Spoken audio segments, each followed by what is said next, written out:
fellows, welcome back to my YouTube channel Mathematical Mysteries. I hope all of you are doing good. In today's lecture, we will discuss another kind of differential equation which is known as linear differential equation. Okay, so we will see how can we identify linear differential equation, what is the method of solution of the linear differential equation, and then at the end of the lecture, we will discuss some examples of linear differential equation. Okay, so without any delay, let's start today's lecture. We'll start with the definition of the linear differential equation. ठीक है, तो इससे पहले भी जब हम लोगों ने डिफरेंशियल इक्वेशन के लेक्चर्स को स्टार्ट किया था तो उस वक्त ही मैंने आपको लीनियर डिफरेंशियल इक्वेशन के बारे में कुछ कंडीशंस बताई थी कि आपको कैसे पता चलेगा कि कोई भी इक्वेशन लीनियर है या नहीं है. ठीक है, तो मैं एक दफ़ा दोबारा से उनको यहाँ पे लिख देती हूँ. ठीक है, तो ये देखने के लिए कोई भी इक्वेशन आपके पास लीनियर है या नहीं है, सबसे पहले आपको क्या चीज देखनी पड़ेगी कि आपको ये देखना पड़ेगा कि आपकी इक्वेशन में डिपेंडेंट वेरिएबल कौन सा है. लेट्स से मेरे पास जो इक्वेशन लिखी हुई है उसका जो डेरिवेटिव्स है वो मेरे पास इस फॉर्म में लिखे हुए हैं, यानी कि dy बाय dx. ठीक है, इसका क्या मतलब है? इसका मतलब ये है कि जो y है वो मेरा डिपेंडेंट वेरिएबल है. ठीक है, तो अब मैं लेट्स से अब जो y है वो हमारा डिपेंडेंट वेरिएबल है. अब मैं उसके अकॉर्डिंग आपको लीनियर डिफरेंशियल इक्वेशन की डेफिनेशन बताती हूँ. ठीक है, तो any equation is known as linear if the power of dependent variable and its derivative is 1. ठीक है ना, डिपेंडेंट वेरिएबल और उसके जितने भी डेरिवेटिव्स इन्वॉल्व है इक्वेशन में उनकी पावर 1 होनी चाहिए. ठीक है, ये पहली कंडीशन है. दूसरी condition, no product of the dependent variable and its derivative should be there. ठीक है ना, यानी कि अगर आपका डिपेंडेंट वेरिएबल y है तो इस तरह की कोई भी टर्म इन्वॉल्व ना हो, y into dy by dx. ठीक है, अगर आप लोगों का डिपेंडेंट वेरिएबल y है तो y और उसके जितने भी डेरिवेटिव्स इन्वॉल्व हैं उन सब की पावर आपके पास 1 होनी चाहिए. ठीक है, दूसरी कंडीशन, y और उसके जितने भी डेरिवेटिव्स इन्वॉल्व हैं उनका प्रोडक्ट आपके पास ना हो, यानी कि डिपेंडेंट वेरिएबल और उसके डेरिवेटिव का प्रोडक्ट इन्वॉल्व ना हो. ठीक है, तीसरी कंडीशन ये है कि जो डिपेंडेंट वेरिएबल आपकी इक्वेशन में आपके पास होगा उसका कोई भी ट्रांसेंडेंटल फंक्शन इन्वॉल्व ना हो. ठीक है, ट्रांसेंडेंटल फंक्शन का मतलब क्या है? ट्रांसेंडेंटल फंक्शन हम ऐसे फंक्शंस को कहते हैं जिनकी सीरीज को आप ओपन कर सकते हैं. ठीक है, जैसे ट्रिग्नोमेट्रिक फंक्शंस होते हैं. ट्रिग्नोमेट्रिक फंक्शंस में जैसे कंसीडर कर लें साइन एक्स है. ठीक है, इसकी एक सीरीज आपके पास बनती है. ठीक है, इसी तरह से आपके पास cos x है, उसकी सीरीज को भी आप ओपन कर सकते हो. इसी तरह से आपके पास tan x है, उसकी सीरीज को भी ओपन कर सकते हो. Similarly exponential functions, logarithmic functions, ये वो फंक्शन है जिनकी सीरीज को आप ओपन कर सकते हो. ठीक है, तो अगर आपकी इक्वेशन लीनियर है तो आपके पास उस इक्वेशन में डिपेंडेंट वेरिएबल का कोई भी ट्रांसेंडेंटल फंक्शन इन्वॉल्व नहीं होना चाहिए. ठीक है, मैं एक बार ये तीनों कंडीशंस दोबारा से रिवाइज कर देती हूँ. ठीक है, लेट्स से आपके पास कोई भी डिफरेंशियल इक्वेशन गिवन है. ठीक है, और उसमें जो डिपेंडेंट वेरिएबल है वो y है. ठीक है, सपोज x भी हो सकता है लेकिन सपोज कर लें कि फिलहाल y है. ठीक है, तो वो इक्वेशन लीनियर कब होगी? जब y और उसके जितने भी डेरिवेटिव्स इन्वॉल्व है उनकी पावर 1 हो. ठीक है ना, 1 से ज्यादा पावर उनकी ना हो. सेकंड कंडीशन, y और उसके डेरिवेटिव्स का जो प्रोडक्ट है वो इन्वॉल्व ना हो. ठीक है ना, यानी कि डिपेंडेंट वेरिएबल और उसके डेरिवेटिव का प्रोडक्ट इन्वॉल्व नहीं होना चाहिए. तीसरी कंडीशन ये है कि डिपेंडेंट वेरिएबल का कोई भी ट्रांसेंडेंटल फंक्शन इन्वॉल्व नहीं होना चाहिए. ठीक है, तो इस तरह की इक्वेशंस को हम कहते हैं कि ये हमारे पास लीनियर इक्वेशंस है. ठीक है, अब हम देख लेते हैं कि इनकी जनरल फॉर्म क्या होती है, फिर हम लेक्चर को आगे प्रोसीड करेंगे. ठीक है स्टूडेंट्स, अगर आपकी इक्वेशन लीनियर इन x है तो उसकी जो जनरल फॉर्म होगी वो ये बनेगी. ठीक है, dx over dy plus p of x equal to q. ठीक है, और यहाँ पर ये p और ये q ये क्या चीजें हैं? अगर आपकी इक्वेशन लीनियर इन x है तो ये p और q they will be the function of y only. ठीक है, और अगर आपकी इक्वेशन लीनियर इन y है, ठीक है, अगर आपकी इक्वेशन लीनियर इन y है तो डेरिवेटिव किस फॉर्म का होगा? मतलब कि इस फॉर्म का होगा. ठीक है, और उस वक्त आपके पास p और q ये क्या होंगे? They will be the function of x only। ठीक हो गया। जब आपके पास इक्वेशन लीनियर इन x होगी तो आपके पास यहाँ पर इसकी जनरल फॉर्म ये होगी, जबकि ये p और ये q ये आपके पास फंक्शंस ऑफ y होने चाहिए। और अगर इक्वेशन लीनियर इन y है तो आपके पास ये p और ये q they must be the functions of x only. ठीक है। अच्छा, अब मैं आप लोगों को यहाँ पे ना एक ट्रिक बताती हूँ। आप लोगों ने यहाँ पर एक चीज नोट की है कि अगर इक्वेशन लीनियर है x में तो ये तो फंक्शंस हो गए y के, ठीक है, ये हो गए y के फंक्शंस। ठीक है, ये बात तो मैंने आपको बता दी।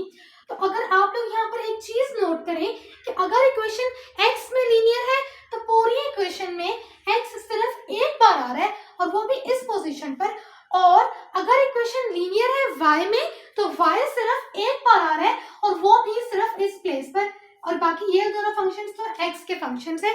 ठीक हो गया। यानी अगर आपको कोई भी इक्वेशन गिवन है और उस इक्वेशन में जो वेरिएबल सिर्फ एक बार आएगा, इक्वेशन उसी में लीनियर होगी। अगर पूरी इक्वेशन में x एक बार आ रहा है तो इसका मतलब ये है कि इक्वेशन x में लीनियर है। अगर पूरी इक्वेशन में y एक बार आ रहा है तो इसका मतलब ये है कि इक्वेशन y में लीनियर है। ठीक है, मैं यहाँ पर कुछ एग्जांपल्स लिखती हूँ, उससे आपको और क्लियर हो जाएगा। उसके बाद हम इसका मेथड ऑफ सोल्यूशन देखेंगे। ठीक है, कंसीडर दिस एग्जांपल। ठीक है, अब मुझे ये बताओ, सबसे पहले ये बताओ कि कौन सा वेरिएबल पूरी इक्वेशन में कौन सा वेरिएबल सिर्फ और सिर्फ एक बार आ रहा है। देखो y तो यहाँ पे भी आ रहा है और y यहाँ पे भी आ रहा है। ठीक है, इसका मतलब है कि इक्वेशन y में लीनियर नहीं है। यहाँ पे देखिए x जो है वो पूरी इक्वेशन में सिर्फ एक बार आ रहा है। इसके अलावा यहाँ से भी आप चेक कर सकते हैं कि x जो है वो डिपेंडेंट वेरिएबल है। तो इसका मतलब ये है कि ये इक्वेशन आपके पास क्या है कि लीनियर इन x है। ठीक है, इसके अलावा अगर आपको इस तरह से नहीं समझ आ रहा तो आप इसको जनरल फॉर्म के साथ अगर आप इसको रिजेंबल करना चाहें, अगर मैं इसको जनरल फॉर्म में लिखूं, इस फॉर्म में लिखूं, तो मैं किस तरह से लिखूंगी, dx by dy minus x cos y is equals to sine 2y। ठीक है, अब मुझे बताओ p क्या है यहाँ पर, p है आपके पास minus cos y is your p। ठीक है, और q क्या है आपके पास, ये मेरे पास है माइनस साइन 2y, ये है मेरा q। ठीक है, तो आपने देखा कि p और q जो फंक्शन है y के और यहाँ पर एक x आ रहा है, तो इसका मतलब ये है कि ये इक्वेशन आपकी लीनियर इन x है। ठीक है, अब इस इक्वेशन की तरफ देखो, इस इक्वेशन में कौन सा वेरिएबल सिर्फ एक बार आ रहा है, तो वो हमारे पास है y। सिर्फ y एक ऐसा वेरिएबल है जो सिर्फ एक बार आ रहा है। इसका मतलब ये है कि ये इक्वेशन मेरे पास लीनियर इन y है। ठीक है, अगर इस तरह से नहीं समझ आ रहा तो आप इसको जनरल फॉर्म से रिजेंबल करिए। जनरल फॉर्म से कैसे रिजेंबल करोगे, dy बाय dx प्लस, अब यहाँ पर ये पूरी चीज p है, ठीक है, और ये आपका y लिखा हुआ है और यहाँ पर ये चीज आपकी q है। ठीक है, p आपका किसकी इक्वल है, p आपका इक्वल है 2x over 1 plus x square. ठीक है, तो आपने देखा कि p और q जो है ये x के फंक्शंस है और यहाँ पर एक y भी मौजूद है, यानी कि ये पूरी फॉर्म जो है ये इस जनरल फॉर्म से रिजेंबल कर रही है। That's why this equation is linear in y। Okay, अब हम देखते हैं कि इसका मेथड ऑफ सोल्यूशन क्या है। ठीक है, उसके बाद फिर हम कुछ एग्जांपल्स करेंगे। ठीक है स्टूडेंट्स, अब हम ये देखेंगे कि अगर हमारी इक्वेशन लीनियर है तो उसको हमें सॉल्व कैसे करना है। ठीक है, अगर आप कोई भी इक्वेशन गिवन है, ठीक है, और आपको लग रहा है कि वो इक्वेशन लीनियर है, तो सबसे पहले आपने ये करना है कि आपने ये चेक करना है कि क्या वो तीन कंडीशन लेक्चर के स्टार्ट में मैंने आपको बताई थी वो तीनों सेटिस्फाई हो रही है कि नहीं हो रही है। ठीक है, अगर उनमें से कोई एक भी नहीं हो रही है सेटिस्फाई, तो इसका मतलब ये है कि आपकी इक्वेशन लीनियर नहीं है। ठीक है, इक्वेशन लीनियर कब होगी, अगर वो तीनों कंडीशंस यानी डिपेंडेंट वेरिएबल और उसके जितने भी डेरिवेटिव्स इन्वॉल्व है वो आपके पास, उनकी पावर आपके पास क्या हो, 1 हो। ठीक है, डिपेंडेंट वेरिएबल और उसके डेरिवेटिव का प्रोडक्ट इन्वॉल्व ना हो। और तीसरी कंडीशन ये थी कि डिपेंडेंट वेरिएबल का कोई भी ट्रांसेंडेंटल फंक्शन इन्वॉल्व ना हो। ठीक है, तो सबसे पहले आपको ये चेक करना है कि क्या आपकी इक्वेशन लीनियर है या नहीं है। ठीक है, अब ये आपने चेक कर लिया, ठीक है, कि अगर आपकी इक्वेशन लीनियर है तो वेल एंड गुड। अब हम नेक्स्ट स्टेप की तरफ जाते हैं। नेक्स्ट स्टेप आपका ये है कि आपने उसको स्टैंडर्ड फॉर्म में कन्वर्ट करना है, ठीक है। स्टैंडर्ड फॉर्म में कन्वर्ट करने का मतलब ये है कि आपने ये जो dy by dx या dx by dy जिसमें भी इक्वेशन लीनियर है उसका यानी इस डेरिवेटिव का जो कोएफिशिएंट है उसको आपने 1 करना है, ठीक है ना। यानी उसके साथ कोई नंबर ना लिखा हो, अगर कोई लिखा हुआ है तो उसको 1 करें, ठीक है। तीसरी कंडीशन, तीसरा स्टेप ये होगा आपका कि अब आप फाइंड आउट करें इंटीग्रेटिंग फैक्टर, ठीक है। अब ये कैसे फाइंड आउट करेंगे? अगर आपकी इक्वेशन x में लीनियर है, ठीक है, तो आपका इंटीग्रेटिंग फैक्टर होगा e raise to the power integral of p dy, ठीक है। ये कब होगा? अगर आपकी इक्वेशन क्या है कि लीनियर है इन x, ठीक है, और अगर आपकी इक्वेशन लीनियर है y में तो उस वक्त आपका इंटीग्रेटिंग फैक्टर क्या होगा? p dx, ठीक है। if linear in y, ठीक हो गया। इंटीग्रेटिंग फैक्टर कैसे कैलकुलेट करोगे? अगर आपने ये चेक करना है कि आपकी इक्वेशन किस वेरिएबल में लीनियर है। अगर आपकी इक्वेशन x में लीनियर है तो आपका इंटीग्रेटिंग फैक्टर बनेगा ये, ठीक है। आपने किसके रिस्पेक्ट से इंटीग्रेट करना है? dy के रिस्पेक्ट से, ठीक है। क्यों? क्योंकि p किसका फंक्शन होता है? जब इक्वेशन x में लीनियर होती है p फंक्शन होता है y का, ठीक है। और इसी तरह से अगर आपकी इक्वेशन लीनियर है y में तो आपका इंटीग्रेटिंग फैक्टर बनेगा e raised to the power integral of p dx, ठीक है। उसके बाद लास्ट स्टेप होगा आपका कि आपने अपना फाइनल सॉल्यूशन कैलकुलेट करना है। सारा काम जो है वो आपका है इंटीग्रेटिंग फैक्टर का, इसलिए आपको आपकी जो इंटीग्रेशन है उस पर आपकी बहुत स्ट्रॉन्ग ग्रिप होनी चाहिए, ठीक है। अब आपने फाइनल सॉल्यूशन अपने निकालना, वो कैसे निकालना है? अगर आपकी इक्वेशन लीनियर है x में, ठीक है, तो आपका फाइनल सॉल्यूशन बनेगा x into integrating factor equals to integral of q into integrating factor, ठीक है। और अगर आपका जो इक्वेशन है वो लीनियर है y में तो आपका जो फाइनल सॉल्यूशन है वो क्या बनेगा? यहाँ पे x को रिप्लेस कर दो y के साथ, ठीक है। अब हम इसकी कुछ एग्जांपल्स देख करते हैं, फिर हम लेक्चर को एंड करेंगे, ठीक है। Students consider this example, okay. अब मुझे बताओ कि ये इक्वेशन जो है लीनियर है कि नहीं है। आपको कैसे पता चलेगा? आपको जो मैंने ट्रिक बताई है आप उससे मुझे बताएं। देखें पूरी इक्वेशन में कौन सा वेरिएबल है जो सिर्फ एक बार आ रहा है, और वो है हमारे पास y, ठीक है। इसका मतलब ये है कि ये इक्वेशन लीनियर है y में। अगर इस तरह से नहीं समझ आ रहा तो इस बाय डेफिनेशन देख लो कि डिपेंडेंट वेरिएबल कौन सा है। डिपेंडेंट वेरिएबल है आपका यहाँ पर y है, ठीक है। अब देखो y और उसके जितने भी डेरिवेटिव्स इन्वॉल्व है उन सब की पावर 1 है ना, 2 तो नहीं है कहीं पे भी, 2 3 या फर्दर कोई भी, ठीक है। इसका मतलब ये पहली कंडीशन सेटिस्फाई होगी। दूसरी कंडीशन, आपको कहीं पर y और उसके डेरिवेटिव का प्रोडक्ट नजर आ रहा है? मुझे तो नहीं आ रहा है। इसका मतलब ये है कि इसकी सेकंड कंडीशन भी सेटिस्फाई होगी। तीसरी कंडीशन क्या थी? कि डिपेंडेंट वेरिएबल का कोई भी ट्रांसेंडेंटल फंक्शन इन्वॉल्व ना हो, ठीक है। तो मुझे यहाँ पर कहीं पे भी y का कोई भी ट्रांसेंडेंटल फंक्शन नजर नहीं आ रहा। इसका मतलब ये है कि ये पूरी इक्वेशन मेरे पास लीनियर है y में, ठीक हो गया। अब ये इक्वेशन है लीनियर इन y, हम इसको यहाँ पे लिख देते हैं कि this equation is linear in y, ठीक है। अब हमारा नेक्स्ट स्टेप क्या था? नेक्स्ट स्टेप हमारा ये था कि आपने जो कोएफिशिएंट है dy by dx का उसको आपने 1 करना है, ठीक है।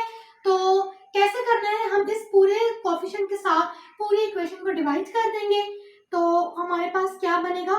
dy by dx plus 4 over x minus 1 into y equals to x plus 1 over x minus 1 whole cube, ठीक है। यहाँ पर अब आपने एक चीज नोट किया, अब यहाँ पे देखें कि ये जनरल फॉर्म हमारे पास बन गई है, ठीक है। अब मुझे बताओ कि यहाँ पर p क्या है? p है आपके पास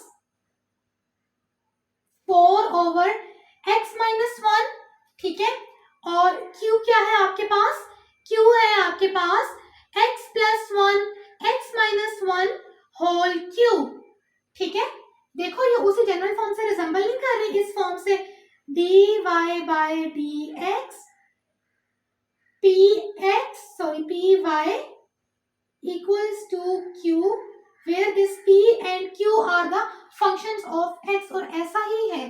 ठीक है, तो हमारी इक्वेशन लीनियर इन y है। ठीक है, अब हमने इसको सॉल्व करना है, हमने कैलकुलेट करना है नेक्स्ट स्टेप में अपना इंटीग्रेटिंग फैक्टर। ठीक है, अब मुझे बताओ इंटीग्रेटिंग फैक्टर क्या होगा। इंटीग्रेटिंग फैक्टर होगा e raised to the power integral of p dx. Why not p dy? Because p is the function of x. Okay, तो अब आपने इसको सॉल्व करना है, अब आपने अपना इंटीग्रेटिंग फैक्टर कैलकुलेट करना है। e integral of what is your p 4 over x minus 1 dx। ठीक है जी, तो ये आपके पास अब बहुत ही आसान सी इंटीग्रेशन आ गई है, इसको आप सॉल्व करें। 4 ln of x minus 1। ठीक है जी, तो ये आपके पास फाइनल फॉर्म आपके पास क्या बनेगी, x minus 1 power 4। So this is your integrating factor. अब हमारा लास्ट स्टेप क्या था, लास्ट स्टेप में हमने अपना फाइनल सोल्यूशन निकालना होता था, और हमारा सोल्यूशन क्या होगा, मैंने आपको बोला था कि अगर आपकी इक्वेशन जो है वो y में लीनियर है तो आपका फाइनल सोल्यूशन क्या होगा, it will be y into integrating factor equals to integral of q into integrating factor। ठीक हो गया जी, अब आप यहाँ पर y लिखो, आपका इंटीग्रेटिंग फैक्टर क्या आता है, x माइनस 1 पावर 4, q क्या है, x plus 1 over x minus 1 whole cube, और आपका इंटीग्रेटिंग फैक्टर क्या है, x माइनस 1 पावर 4। इसको काट दें, ये आपके पास बच जाएगा x प्लस 1 x माइनस 1, ये हम इसको इंटीग्रेट कर रहे थे, ये बन जाएगा x स्क्वायर माइनस 1, ये बन जाएगा x cube over 3 minus x plus c, y into x minus 1 power 4। This is your final answer. तो अब हम देख लेते हैं एक और एग्जांपल, फिर हम लेक्चर को एंड करेंगे। ठीक है, okay students, consider this example. अब मुझे बताओ ये इक्वेशन x में लीनियर है कि y में लीनियर है। अब तो यहाँ पर ट्रिक भी आप लोग यूज नहीं कर सकते, क्योंकि मैंने तो बोला था कि जो वेरिएबल एक बार आता है इक्वेशन उसमें लीनियर होती है, लेकिन यहाँ पे तो आप देखें तो x भी एक बार आ रहा है और y भी एक ही बार आ रहा है, तो हम क्या करें। अब हम इसको ऐसा करते हैं कि हम इसको पलट के लिख देते हैं। ठीक है, dx बाय dy, यानी मैंने इसका रेसिप्रोकल ले लिया। ठीक है, तो अब क्या करें, अभी भी कुछ समझ में नहीं आ रहा, तो ऐसा करते हैं कि थोड़ी जनरल फॉर्म हम देखते हैं। अब देखें यहाँ पर कि x जो है वो डिपेंडेंट वेरिएबल की फॉर्म में आ रहा है, dx बाय dy लिखा हुआ है ना, तो हम इसको इस तरह से लिख लेते हैं। चलो ठीक है, अब मुझे बताओ कि क्या ये इस फॉर्म से रिजेंबल नहीं कर रही। मैंने जो जनरल फॉर्म आप लोगों को बताई थी, क्या ये उससे रिजेंबल नहीं कर रही। अगर ये फंक्शंस हों y के, अब मुझे बताओ इक्वेशन किसमें लीनियर है, ये इक्वेशन इस फॉर्म से रिजेंबल कर रही है। तो अगर कहीं पे ट्रिक आपकी यूज नहीं हो रही तो आप जनरल फॉर्म में भी रिड्यूस करके क्वेश्चन को सॉल्व कर सकते हैं। ठीक है जी, तो अब ये इक्वेशन किसमें लीनियर है, बिल्कुल जी ये इक्वेशन है x में लीनियर है। ठीक है, this equation is linear in x। ठीक हो गया, अब आपने क्या करना है जनाब के यहाँ पे हम लिख लेते हैं कि हमारा p क्या है, p हमारा 1 है और g हमारा q क्या है, q है हमारा e raise to the power y। ठीक हो गया जी, अब मुझे बताएं कि इंटीग्रेटिंग फैक्टर क्या होगा, जल्दी से बता दो। इंटीग्रेटिंग फैक्टर होगा E integral of P dy। ठीक है जी। अब आपके पास यहाँ पर P क्या है? It is 1। ये तो बहुत ही आसान सा क्वेश्चन है, बस थोड़ा सा ट्रिकी था। ठीक है जी। तो आपका इंटीग्रेटिंग फैक्टर क्या है? वो है 1 dy e raise to the power y। तो ये है आपका इंटीग्रेटिंग फैक्टर। अब आपका फाइनल सोल्यूशन क्या होगा? फाइनल सोल्यूशन आपका होगा, इक्वेशन किस पे लीनियर है? x पे लीनियर है। x into integrating factor is equals to q into integrating factor का इंटीग्रल। ठीक है जी। x लिखेंगे, इंटीग्रेटिंग फैक्टर आपके पास क्या है? It is e power y। अब हम लिखेंगे q, लिखेंगे q क्या है? e power y। और इंटीग्रेटिंग फैक्टर क्या है आपका? ओह, वो भी e पावर y है। चलो जी, ये बन गया e पावर 2y। इसको हम कर लेते हैं इंटीग्रेट।